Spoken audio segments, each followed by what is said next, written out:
ꯂꯣꯏꯔꯦ ꯍꯦ ꯂꯝꯕꯤꯒꯁꯦ ꯄꯨꯡ 5:30 6 ꯇꯥꯔꯝꯗꯥꯏꯗ ꯀ꯭ꯔꯤꯛ ꯏꯅꯔꯦ ꯂꯝꯕꯤꯁꯦ ꯆꯤꯜꯂꯤꯁꯤꯒ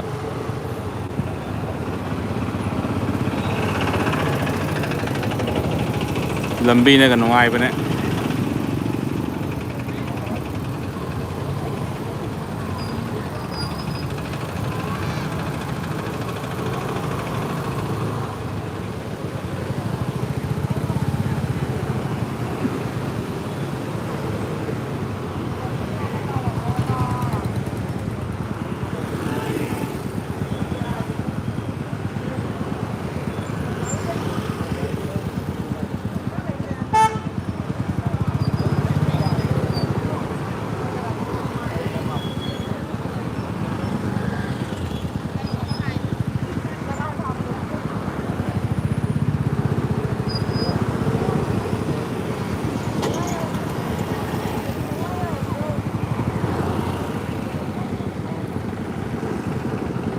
ꯀꯥꯏꯗꯒꯤ ꯂꯦꯡꯉꯤꯅꯣ ꯂꯝꯕꯤꯁꯤꯕꯣ ꯁꯤꯕꯣ ꯀꯣꯅꯨꯡꯃꯥꯡ ꯇꯥꯏꯞ ꯂꯦꯡꯉꯤꯔꯣ ꯁꯤꯕꯣ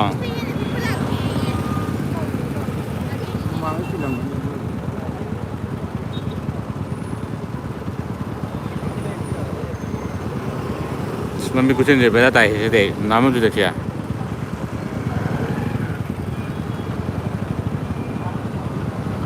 ꯐꯥꯎꯖ ꯆꯪꯉꯁꯤꯔꯣ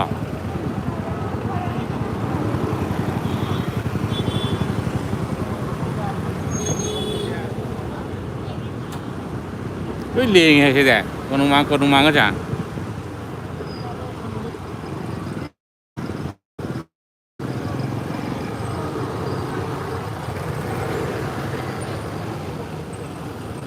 ꯃꯩ ꯄꯦꯝꯃ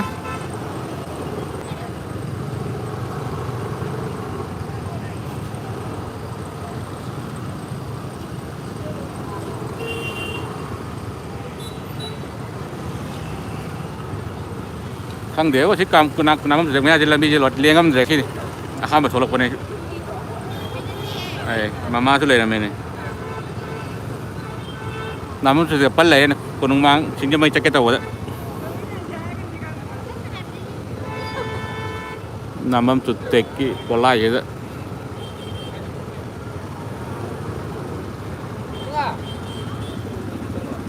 ꯐꯥꯎꯖ ꯆꯪꯒꯁꯦ ꯅꯪꯒꯅ ꯄꯨꯈ꯭ꯔꯤꯄꯥꯟ ꯇꯥꯐꯝꯗꯨꯗ ꯑꯗꯨꯝ ꯐꯔꯣꯏꯗ꯭ꯔꯣ ꯂꯦꯡꯗ꯭ꯔꯦ ꯒꯥꯔꯤ ꯂꯦꯡꯗ꯭ꯔꯦ ꯑꯝꯇꯗꯣ ꯐꯖꯔꯦ ꯃꯃꯥꯁꯤ ꯀꯩꯅꯣ ꯅꯥꯃꯝ ꯇꯦꯛꯅꯤ ꯀꯣꯅꯨꯡꯃꯥꯡꯒꯤ ꯌꯧꯔꯝꯗꯥꯏꯒꯤꯗꯣ ꯆꯤꯡꯉꯥꯝꯈꯥꯗ ꯆꯠꯂꯨꯒꯦ ꯇꯧꯕꯅꯤ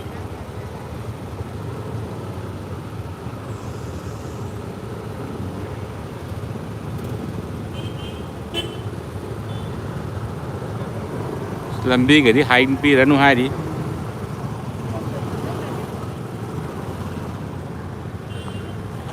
ꯗꯤꯋꯥꯂꯤ ꯆꯥꯛꯀꯧꯕꯒꯤ ꯌꯥꯝ ꯇꯧꯔꯝꯃꯤ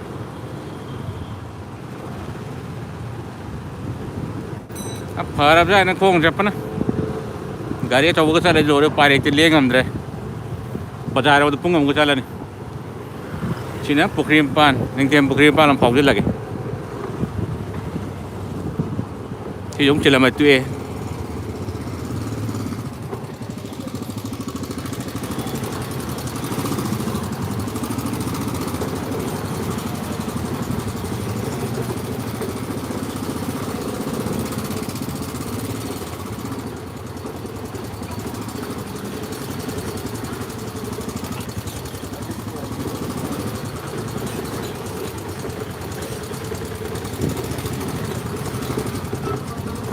ꯂꯝꯕꯤꯒꯗꯤ ꯀꯨꯗꯨꯛ ꯀꯨꯗꯥꯛ ꯉꯥꯛꯇ ꯇꯧꯔꯤ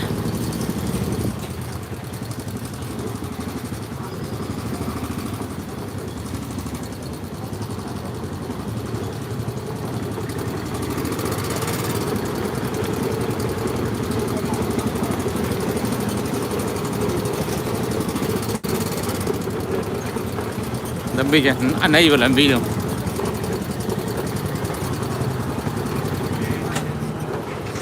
ꯌꯨꯡꯁꯜꯂꯨꯗꯅ ꯃꯤꯉꯣꯟꯗ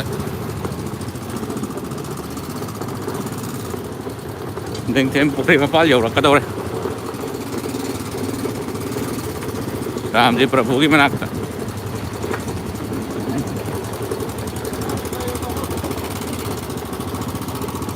ꯂꯒꯥꯎꯁꯨ ꯍꯧꯔꯦ ꯑꯁꯤꯗꯤ ꯄꯀꯥ ꯇꯧꯔꯝꯃꯦ ꯃꯥꯏꯁꯤꯗꯤ ꯃꯔꯛ ꯅꯥꯏꯔ ꯍꯩꯕꯤꯔꯤꯔꯥ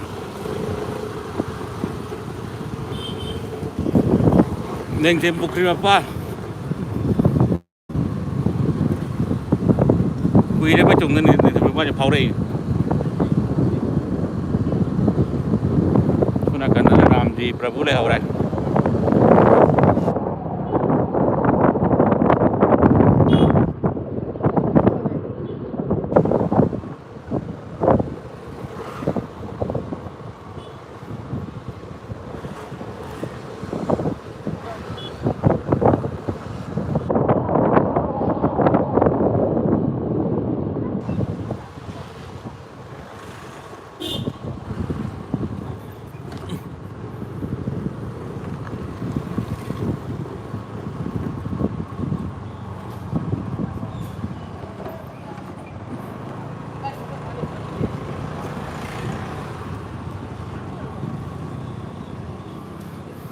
ꯑꯩꯈꯣꯏꯁꯨ ꯊꯥꯜꯍꯧꯔꯦ ꯉꯁꯤꯒꯤ ꯃꯩꯕꯨꯗꯤ ꯖꯣꯝꯒꯤ ꯇꯥ ꯀꯩꯀꯥꯒꯤꯗꯤ ꯃꯩꯒꯗꯤ ꯂꯒꯥꯎꯁꯨ ꯍꯧꯍꯧꯗꯧꯔꯦ ꯆꯥꯔꯤꯕꯣꯜꯁꯨ ꯂꯩꯔꯝꯃꯦꯅꯦ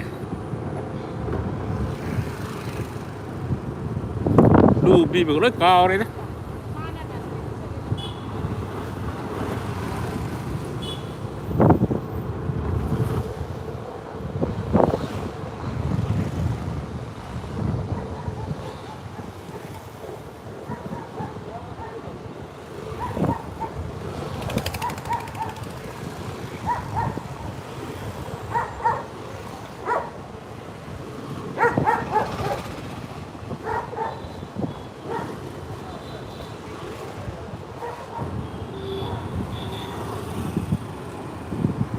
sini kono mangge Sri Govindaji lambi yaurakkadawre mu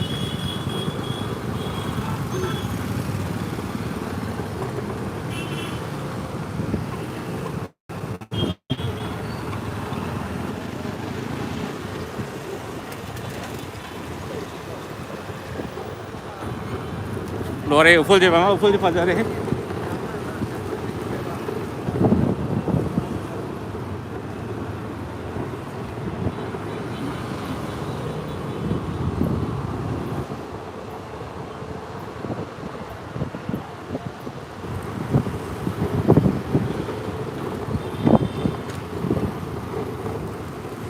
sini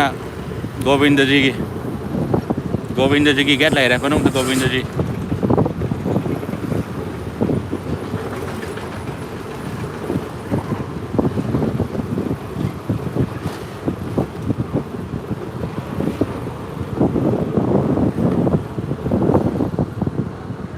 uful jene kare mu udra apni gari ka dekha hoye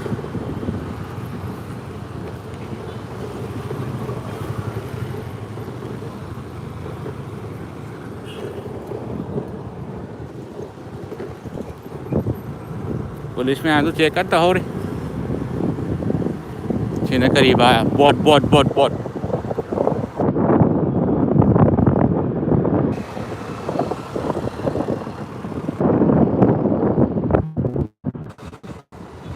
कृपा दर्शनी है रकम ले रहा मैं एडवांस ले रहा मतलब थोड़ा की बगी बामू लेकर योगसल है सीधे लम्बी नुंगाई भी नुंगाई सीधे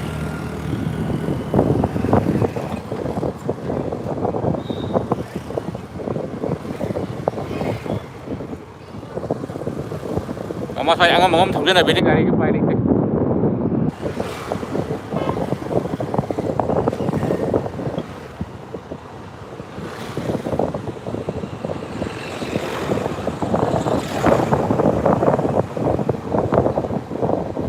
pung mga tao đâm mâm người đấy lùi đấy kì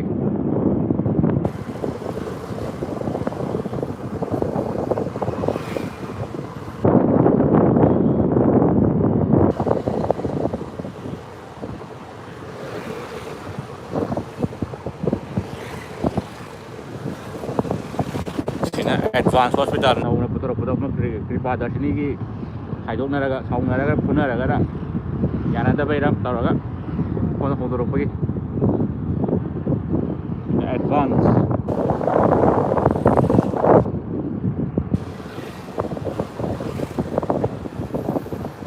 ay jese gi sar ke dum chinga makong chinga makha bo chake to bone da gari me am je chinman masi u ba swai traffic je kamai to wen thadala pare china wangkai gi kari wangkai kari ba to masi ja thang pat lambi thona ka na lok lau china thong bu thong yok do re thong bu thong yok do re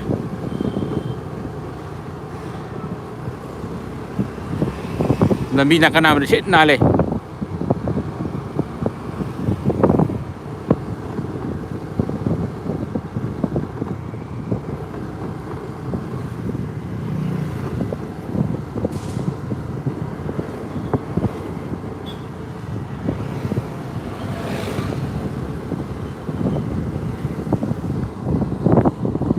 nahabam yok sele nahabam basketball ground sida lai rani haja garaga lai ra mam di loi mammi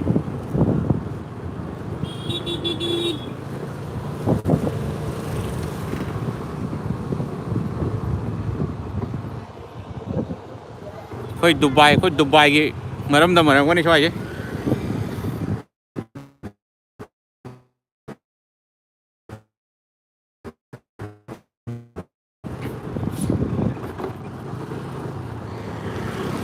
second ko dingi bam giring ja bam chuang ngay chaking ngay ilam bin infal gi lambi patto lambi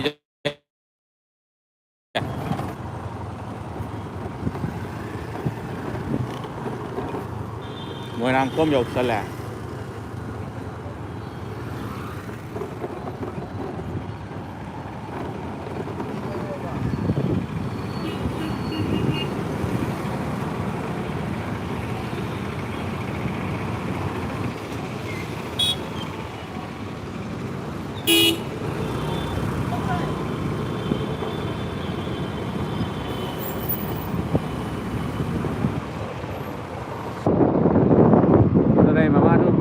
khoi cái Dubai cái mới lại cây lambi cho phật đây kìa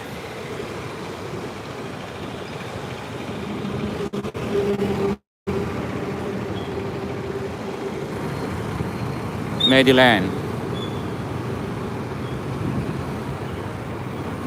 sau quay dùm đây đó em tàu đấy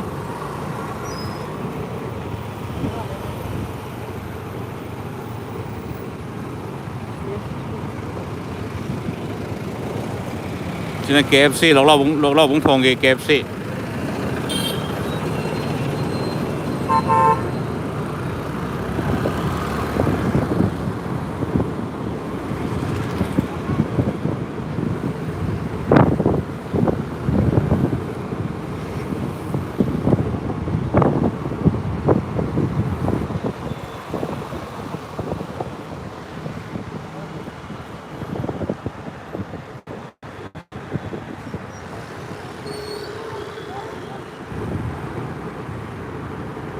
mo feeling ko budget tam le jai na keno ma bet na rige ma le bido to budget mo feeling ke budget te bet na rige ma le bane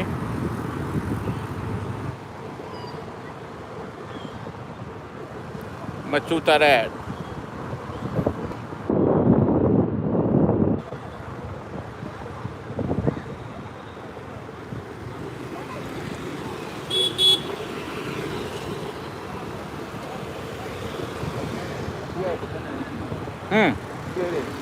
sipi tetap aja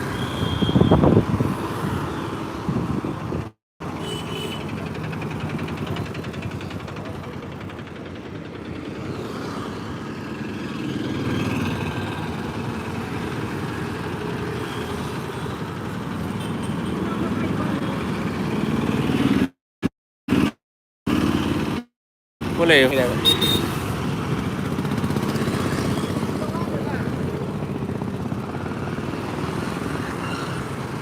tôi có thằng cái lối tới nhà rồi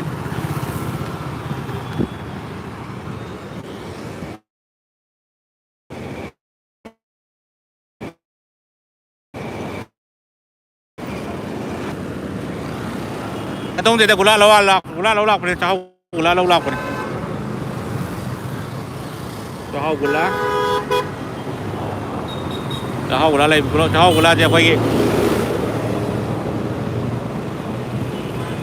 Bangalore đây làm bạn Taret food tadi kira-kira mau sehari itu mau di lau gula kan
Nah, si gula si lauk pani dah.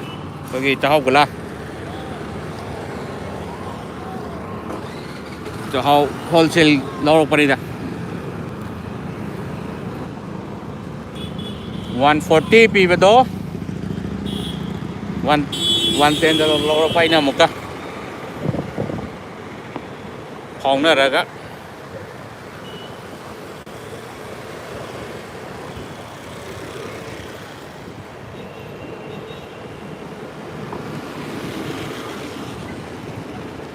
Kesampat nanti sini mai keno ne singam kha terset jam thang lo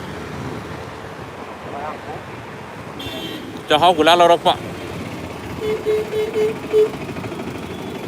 Jahau gula kun mulok pro panita dengon caku bagi harap guna ba na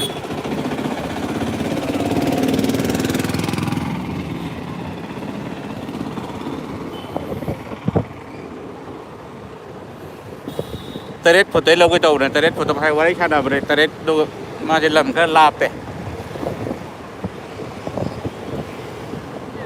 nên là thôi này cái đâm lộc sắt lạp này đó taret foto cho cái quân mà mi này vậy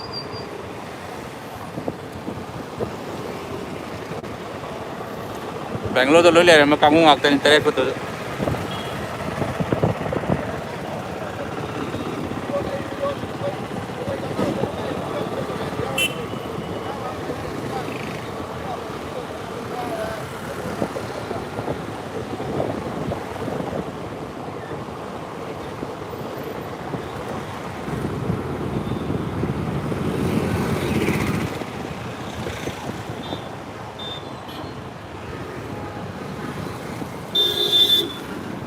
lấy bấm đi am này ra nên chỉ đã thôi cái mà phụ đủ cái bọc phồng này là cái sẽ cái lọc lọc hai bạn còn đấy lọc không phải đi ra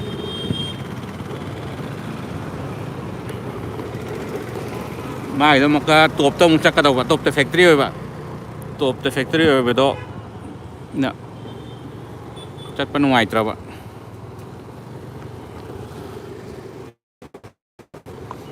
rồi là mà cái sẽ cái thao thì tụi quan thầm cái lọc lô nèเอาคนละคนนี่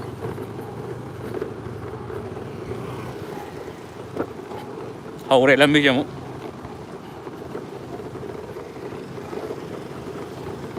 เช็คมาที่ไม่ยมจะขับอาจารย์ขับอาจารย์ไปไงจะขับตัวนั้นด้วยดีด้วยเป็นไงกัน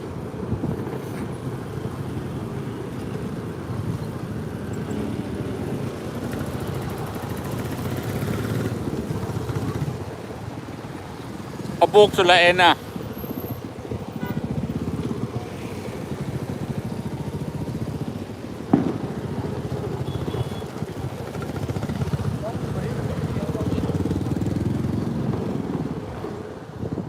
yang kerat jalan ini buat kalau jalan ini cakup bagi jalan talaga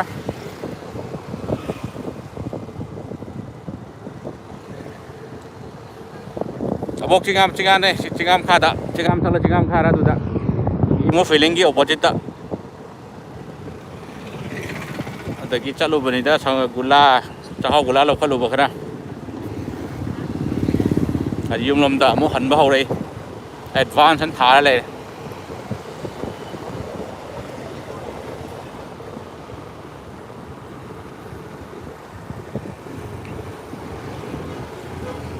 na bazar wholesale kamu kira kan khai rồi kìa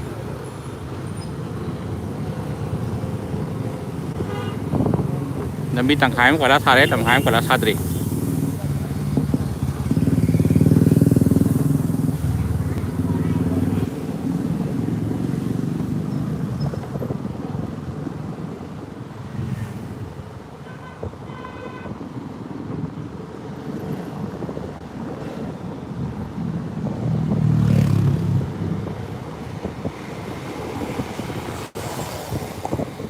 Infal may mud kre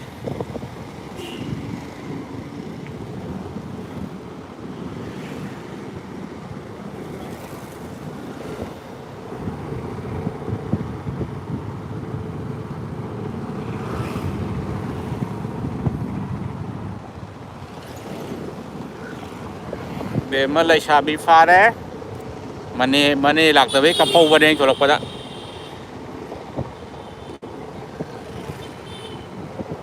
mane kana sole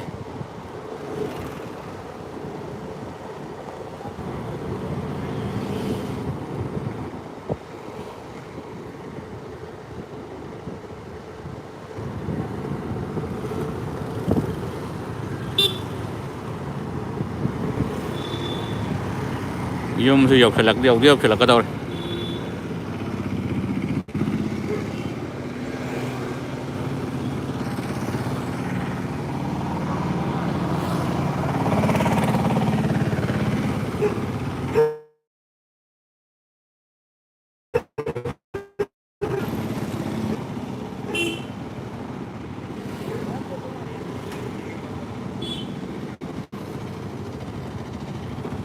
abok su special ko ya sa no mo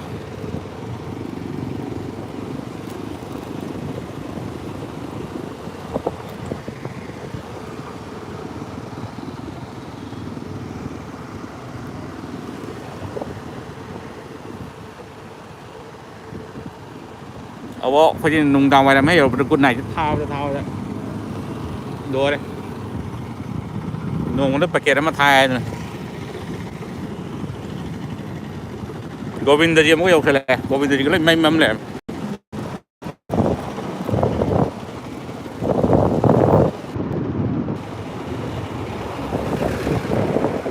Govinda ji ki kehte chale rahe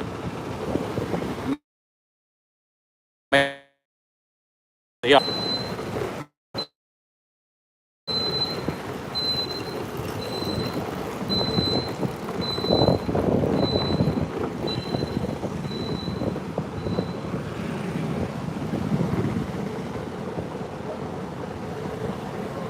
Đấy nó còn mang yok là cái đâu đây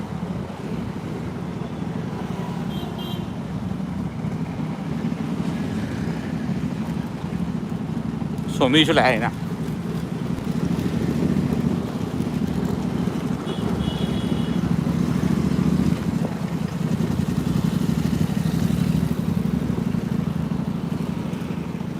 ayo ko din gi market ni kai no mangi market na bi tha tha lam pura lam long de gi sini he ni yo le Ayo ke yang napi.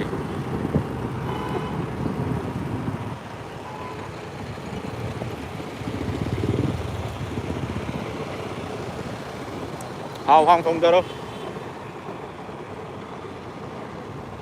Andro parking.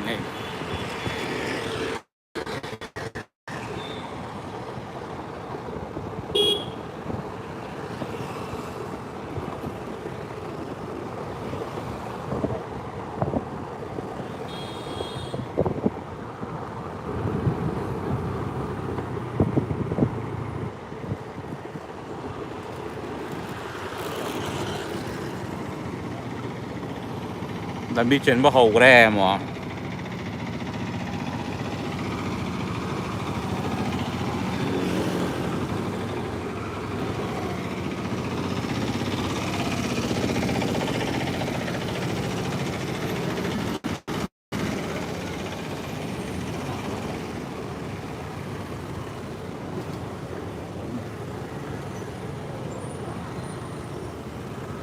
đây làm bị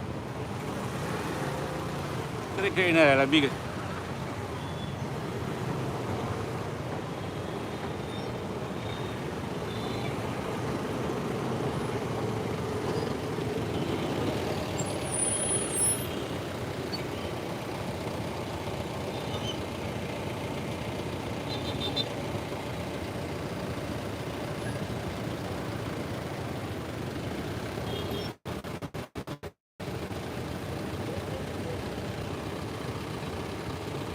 em jero wan Imphal West netra Imphal West gai number ne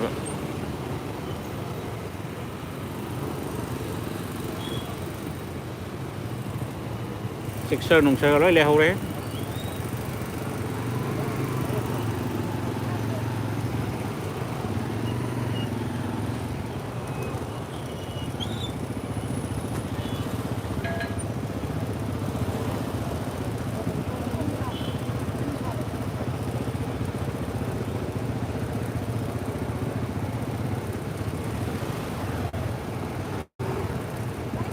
mai pe mai gai ku chen ji lieng de hi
cái đồng đầu ông tập mèo này về cái gì cái máy áo mới vô đi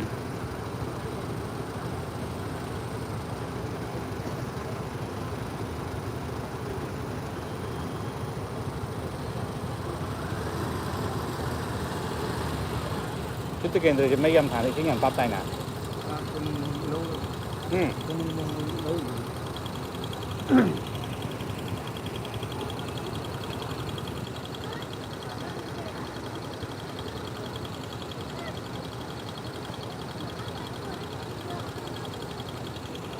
Abang matang jangan dah bayi ni mai dah.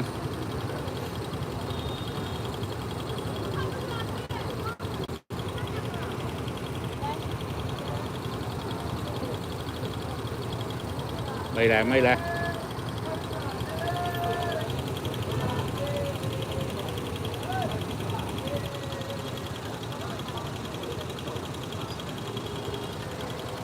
Kuih minit teramu sudah melihat je.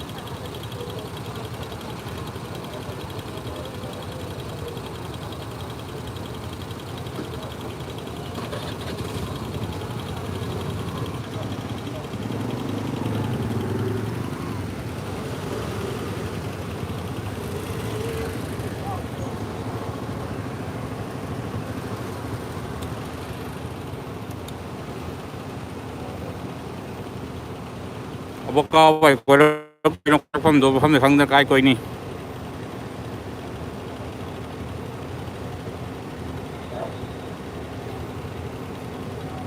บอกให้ชนะตัวมวยเก่าแล้วก็รับละออนอะไรนะก็จะ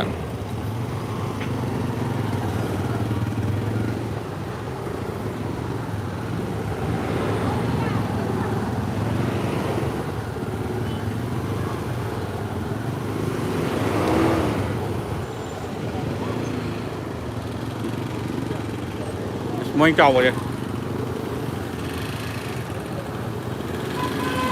ฟังไม่รู้เลย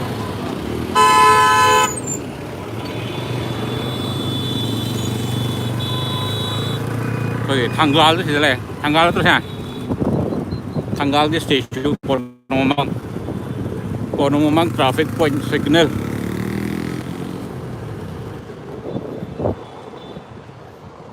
nói bông lạnh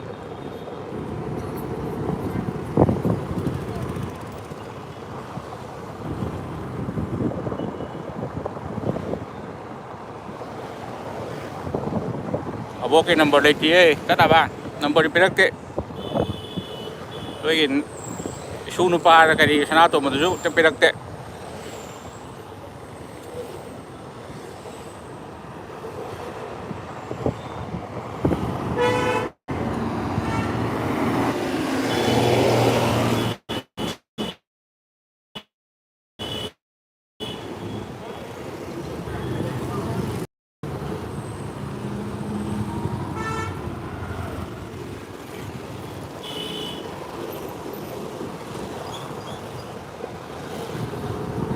sanato madu number day bro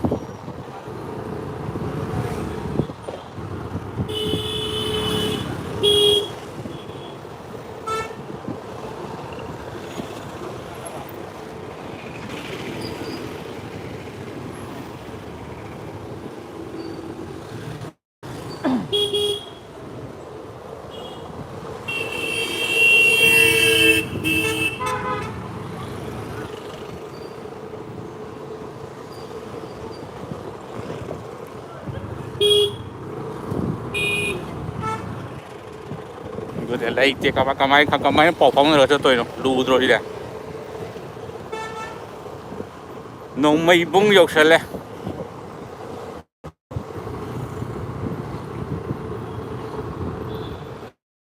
pan dukaan Diwali तो हो रहे हैं ना ambulance का मरक पल्ले आई उपाय लेते मणिपुर में priority से एम्बुलेंस के पीद रहे अब तक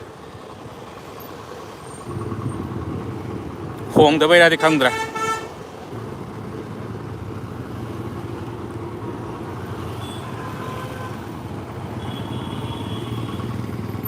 पीछे आइए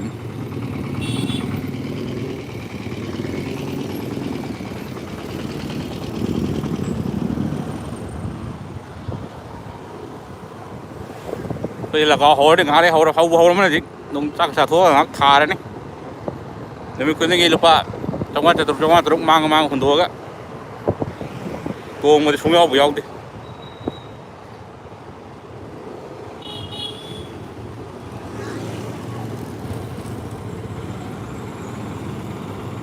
second gì all second signal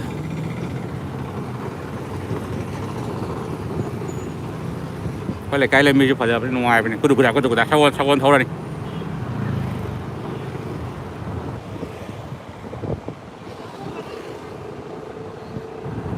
thông gan nó thằng này mà phâm ở khung mấy thằng này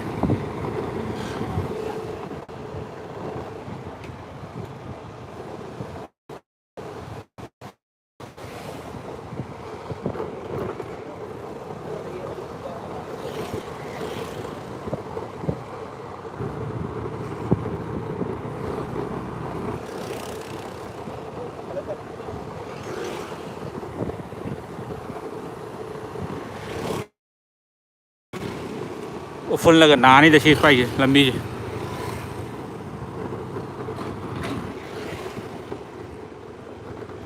chỉ là phải lấy cay đó rồi bấm lấy cay để bị là sao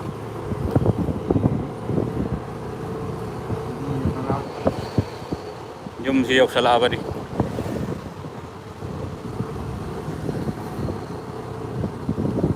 ꯕꯤꯠꯀꯤ ꯁꯥꯟꯅꯕꯗꯅꯤꯗ ꯇꯣꯡꯕꯒ ꯌꯥꯎ ꯃꯇꯝ ꯑꯍꯥꯟꯕꯗ ꯈꯔ ꯇꯣꯡꯕꯅꯤ ꯄꯨꯂꯞ ꯄꯨꯂꯞ ꯃꯥꯡꯉ ꯂꯣꯏꯔꯛꯄꯗ ꯄꯨꯂꯞ ꯍꯨꯟꯗꯣꯛꯑꯕꯅꯤ ꯂꯣꯏꯔꯦ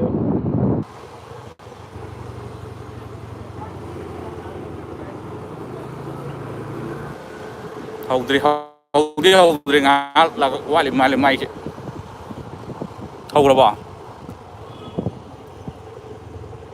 ꯌꯨꯝꯁꯨ ꯌꯧꯁꯜꯂꯦ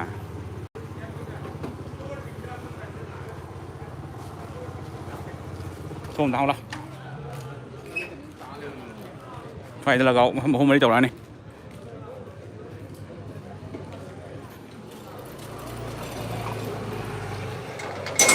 ꯌꯨꯝ ꯌꯧꯔꯦ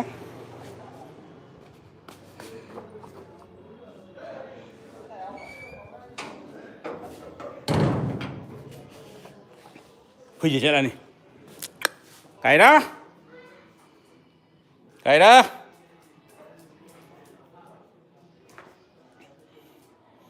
ꯀꯥꯏꯔꯥ ꯀꯥꯏ ꯂꯩꯒꯦ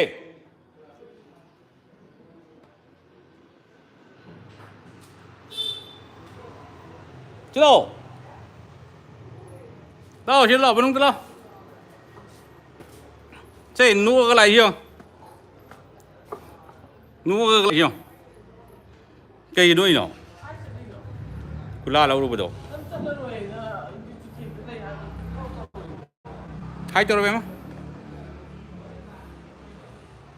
ꯍꯜꯂꯣ ꯇꯧꯔꯛꯑꯣ ꯀꯥꯏ ꯃꯥꯡꯈ꯭ꯔꯒꯦ ꯆꯟꯗꯣꯟꯒ ꯊꯤꯜꯂꯤꯁꯨ ꯆꯟꯗꯣꯟ ꯌꯦꯡꯒꯦ ꯆꯟꯗꯣꯟ ꯌꯦꯡꯒꯦ ꯆꯟꯗꯣꯟ ꯌꯦꯡꯒꯦ ꯇꯦꯡ ꯇꯦꯡ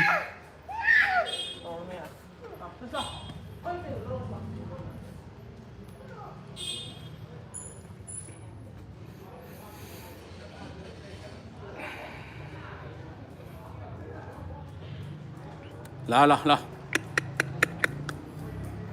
ꯏꯁꯩ ꯌꯥꯝ ꯊꯥꯔꯤ ꯃꯅꯨꯡ ꯆꯪꯕꯁꯦ ꯅꯨꯡꯉꯥꯏꯇ꯭ꯔꯦꯅ ꯇꯧꯕꯅꯤ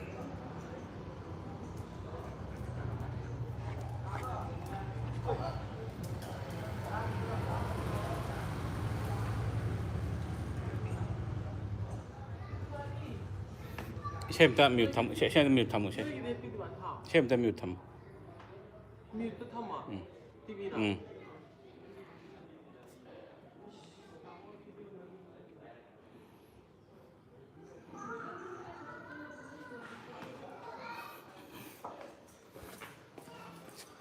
सारा दी बेमा सारा दी सारा दी से सारा आज तक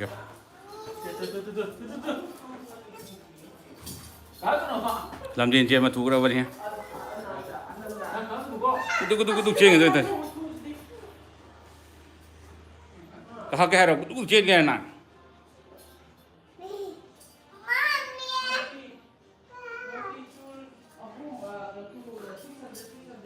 हम तो ले जाओ अदुक तो ले जाओ या आयो करे शेप तो ले जाओ तुम ता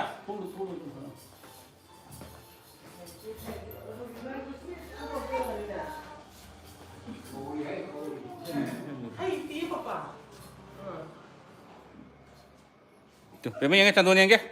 Tuh nanti canduan macam tu. Ikai kere, baik ikai kere.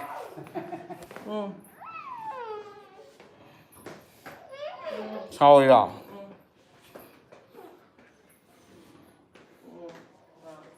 Bruno thì cái cây nào? Cái cháu.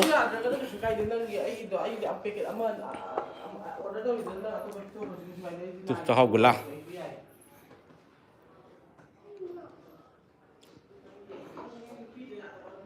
Man cây cầu ra nào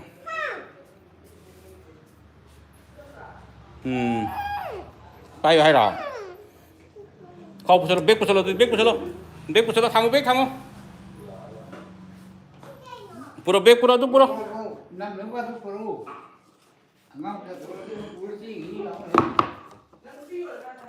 pura biết pura nhầm lầm này pura thằng thằng pura biết xuống thằng ổ biết xuống pura ổ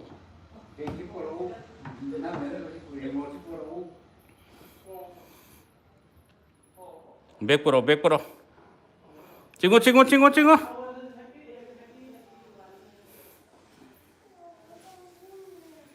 냠, 친구, 친구, 친구, 좀 친구라. Advance happy landing. 친구, 친구, 좀 친구라. And as I told you that you should come and visit my place. Thăm thăm Chị Bruno chị nàng tôi này rồi. Hấp lo. Hấp cho lo, hấp cho. Đi mua lọc bao đó. At least like Sangha. Thăm hấp po. At least yeah, high tea to also. High tea.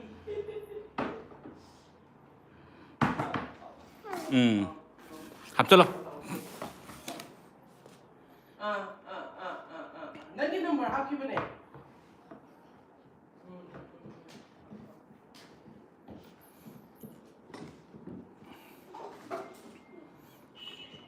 Hấp cho lo kia lo, lấy khoai lo.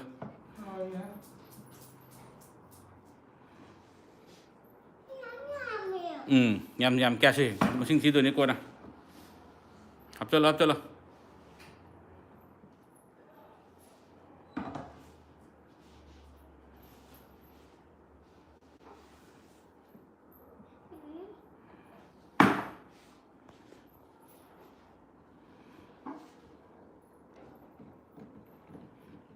Lôi đi bỏ.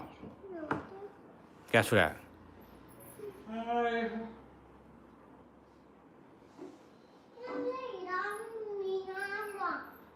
Mấy em đây đã quay đạn. Chẳng thôi mà tạm nhau rồi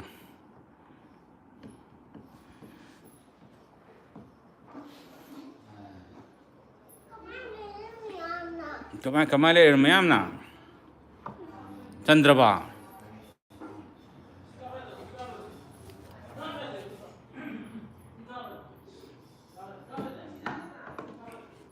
Lôi đi bỏ. Kẻ yếu đi.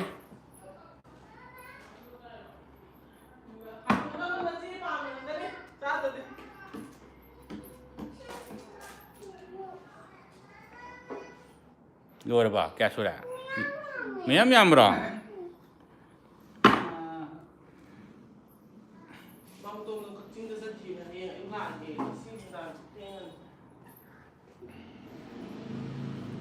Lôi đi bỏ bên mà được chưa? Yếu đi bỏ. Lôi đi bỏ đến last. Sama lại. Lê, sarah xuống lại.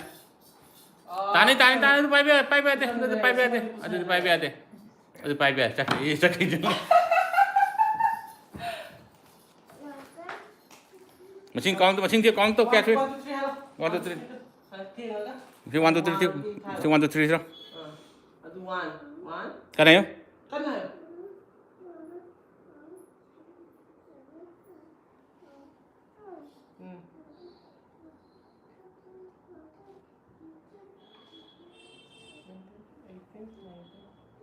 20 ha, 20 em hay, 20 một cái chơi em hay đấy. Thế mà sinh nhật là lên bắt đầu 21, 22, 23.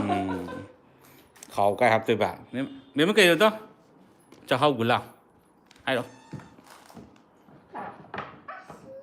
Sini Janendra lagi. Kenapa nak? Sini Janendra lagi pot ni begini. Dah Janendra lagi. Birmal lagi deh. Birmal itu mai lambi tu, ini kian tahu tu. Telefon itu ini kian tahu tu nak. Sini telefon nanti apa? Oh. Cái câu game mai chưa? Mai lấy tiền. Lấy mà lên food. 150 thả bạn.ตัวมันจะพังนะบะเดี๋ยวมันเห่าก็จะด่า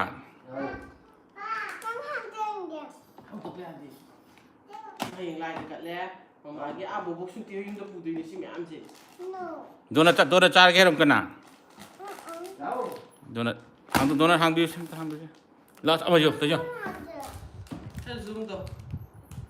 ला अब मैं कुछ समझ ला हो जो कुछ समझ ला हो जो tàu để tiếc tàu để tiếc phật tổ nào mày cô đi xin lỗi đi lỗi Yung lang yung ay yung sige papadot ka sir. Yung nang tawla o. Ay taw hayra. Ang si live ni. Photo na ti. Mama ada. Kawe. Kaya tingnan ko sir. Nag-sila si Kuya Tuti. Bye-bye.